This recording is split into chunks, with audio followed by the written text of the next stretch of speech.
India आज कॉन्ट्रास्ट्स की जमीन है। हर सुबह एक गरीब आदमी उठता है, दिन भर काम करता है और फिर भी उसका पेट भरने के लिए स्ट्रगल करता है। वहीं कुछ मुट्ठी भर लोग जैसे अंबानी और अडानी अरबों कमा रहे हैं, कभी कभी तो रातों रात। गरीब अपनी रोजमर्रा की जरूरतों पर सब कुछ खर्च कर देते हैं, जबकि अमीरों के पास इतनी दौलत है जिसकी कल्पना करना भी मुश्किल है। एजुकेशन की बात करते हैं। गरीब बच्चा सरकारी स्कूल जाता है, अगर वहां टीचर्स हों तो। अमीर बच्चा विदेश में पढ़ रहा है या आलीशान एयर कंडीशन क्लासरूम्स में। जब गरीब बीमार पड़ते हैं तो सरकारी अस्पताल में घंटों इंतजार करते हैं। अमीर वे इलाज के लिए प्राइवेट जेट्स में विदेश उड़ जाते हैं। अगर कोई गरीब खा नहीं पाता तो इसे किस्मत कहते हैं, लेकिन अगर एक अमीर बिजनेसमैन 1000 करोड़ खो देता है तो इसे बिजनेस रिस्क कहते हैं। कभी कभी ऐसा लगता है कि पूरा सिस्टम अमीरों के लिए ही बनाया गया है। एक गरीब आदमी के तौर पर बैंक से लोन लेने की कोशिश करो, वे कागजात और गारंटी का पहाड़ मांगेंगे। लेकिन अंबानी और अडानी, उन्हें हजारों करोड़ मिल जाते हैं, अक्सर बिना किसी कोलैटरल के। अगर वे चुका नहीं पाते तो इसे लोन राइट ऑन ऑफ कर दिया जाता है। लेकिन अगर एक गरीब आदमी एक छोटे से लोन पर डिफॉल्ट करता है तो उसका घर जब्त कर लिया जाता है।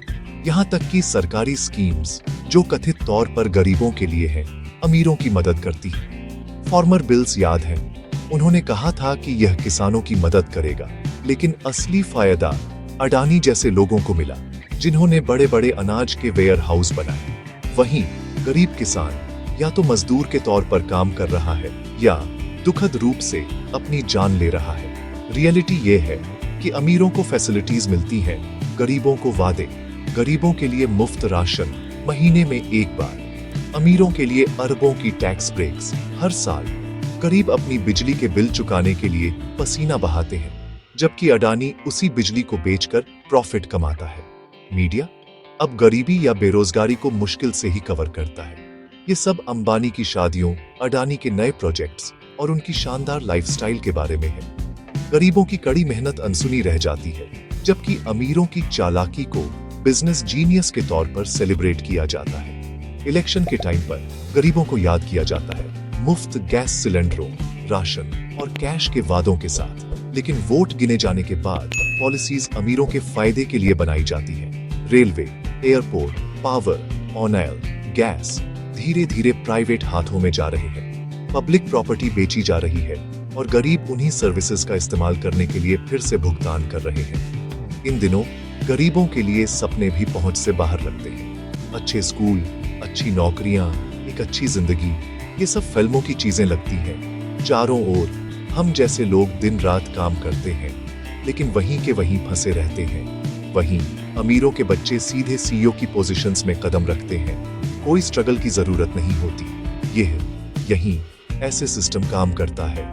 ये गरीबों को नीचे रखने और अमीरों को ऊपर रखने के लिए बनाया गया है। गरीबों को धर्म, जाति और भाषा पर लड़ने में बिजी रखा जाता है, ताकि वे असली सवाल कभी न पूछें। और अमीर वे नई कंपनियां, नई एसेट्स, नए एम्पायर बनाते रहते हैं। ये हमारी आंखें खोलने का समय है, सवाल पूछने का। हमें ही महंगाई से क्यों जूझना पड़ता है? टैक्स का बोझ सिर्फ हमें ही क्यों उठाना पड़ता है? हमारे बच्चों का फ्यूचर किस्मत के भरोसे क्यों छोड़ दिया जाता है? सब कुछ पावरफुल फैमिलीज को क्यों बेचा जा रहा है? अगर हम चुप रहे तो सिस्टम और मजबूत होगा। हमारे अधिकार धीरे धीरे छीन लिए जाएंगे, क्योंकि चुप्पी सिर्फ और ज्यादा दुख की ओर ले जाती है। ये दुनिया उन लोगों के लिए नहीं है जो चुप रहते हैं, ये उन लोगों के लिए है जो लड़ते हैं।